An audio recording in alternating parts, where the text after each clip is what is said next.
মার্কিন president Donald Trump ইরানে হামলা চালানোর হুমকি দিয়েও থেমে গেছেন। কেন তিনি ইরানে হামলা চালানোর দুঃসাহসিকতা দেখাচ্ছেন না তা নিয়ে বিভিন্ন মহলে চলছে নানা জল্পনা কল্পনা। বিশ্লেষকরা বলছেন, ভেনেজুয়েলায় হামলা চালানো যুক্তরাষ্ট্রের পক্ষে যতটা সহজ হয়েছে, ইরানে হামলা চালানো ততটাই কঠিন। তবে ইরানে হামলা না চালানোর পেছনে যুক্তরাষ্ট্রকে ঠেকিয়ে রেখেছে কয়েকটি আরব দেশ। এতে রয়েছে মধ্যপ্রাচ্যের প্রধান অর্থনৈতিক শক্তিশালী দেশ সৌদি আরব, কাতার ও ওমান।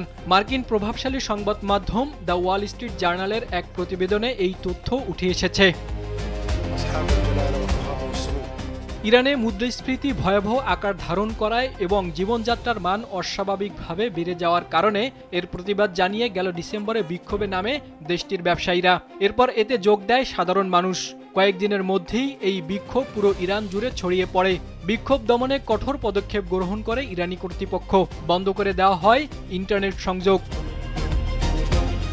ইরানে বিক্ষোভ ছড়িয়ে পড়ার পর বিক্ষোভকারীদের রক্ষায় কঠোর হুঁশিয়ারি দেন মার্কিন প্রেসিডেন্ট ডোনাল্ড ট্রাম্প। তিনি ইরানি শাসকদের উদ্দেশ্যে বলেন, যদি বিক্ষোভকারীদের গুলি করা হয় তাহলে তাদের রক্ষায় যুক্তরাষ্ট্র তেহরানে হামলা চালাবে। ট্রাম্প এমন হুঙ্কার দেওয়ার পর বিক্ষোভকারীরা আরও ভয়াবহ তাণ্ডব চালায় এবং বিভিন্ন স্থাপনায় ধ্বংসাত্মক কার্যক্রম চালায়। তবে ট্রাম্প তেহরানে হামলার হুমকি দিলেও এখনও হামলা চালায়নি। এর কারণ হিসেবে বলা হয়েছে, ইরানের সঙ্গে যুক্তরাষ্ট্রের যে কোনো ধরনের সামরিক সংঘাত সৌদি আরবের অর্থনীতিকে ব্যাপক ক্ষতিগ্রস্ত করতে পারে। এমন আশঙ্কায় রিয়াদ ওয়াশিংটনের সঙ্গে কূটনৈতিক তৎপরতা শুরু করেছে। পাশাপাশি ইরানের সর্বোচ্চ নেতা আয়াতুল্লাহ আলী খামেনিকে লক্ষ্য করে কোনো হামলা হলে তা সৌদি আরবের অভ্যন্তরীণ পরিস্থিতিতেও নেতিবাচক প্রভাব সৃষ্টি করতে পারে বলে উদ্বেগ জানিয়েছে দেশটি।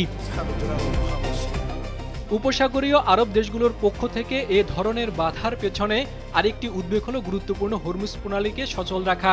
ইরান ও আরব দেশগুলোর মধ্যবর্তী এই সংকীর্ণ জলপথ দিয়ে বিশ্বব্যাপী মোট জ্বালানি তেলের প্রায় 1/5 পরিবাহিত হয়। ইরানে হামলা হলে তেলবাহী জাহাজ চলাচল ব্যাহত হওয়ার আশঙ্কা রয়েছে, যা বৈশ্বিক জ্বালানির বাজারে মারাত্মক অস্থিরতা সৃষ্টি করতে পারে। সৌদি আরব, কাতার ও ওমান স্পষ্টভাবে হোয়াইট হাউসকে জানিয়েছে, ইরানের রাজনৈতিক ব্যবস্থা উচ্ছেদের কোনো চেষ্টা হলে জ্বালানির বাজার অস্থিতিশীল হয়ে পড়বে, যার নেতিবাচক প্রভাব শেষ পর্যন্ত যুক্তরাষ্ট্রের অর্থনীতিতেও পড়বে। এদিকে ইরানের সরকার বিরোধী বিক্ষোভে এ পর্যন্ত 2000-এর বেশি মানুষ নিহত হয়েছে বলে রয়টার্সের এক প্রতিবেদনে বলা হয়েছে।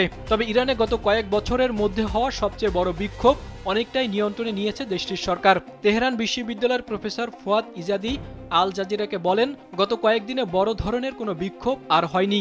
তার ধারণা, পরিস্থিতি এখন পুরোপুরি সরকারের নিয়ন্ত্রণে, কারণ গত 48 থেকে 72 ঘন্টায় ইরানে কোনো বিক্ষোভ দেখা যায়নি। জাহিদুল ইসলাম, কালবেলা।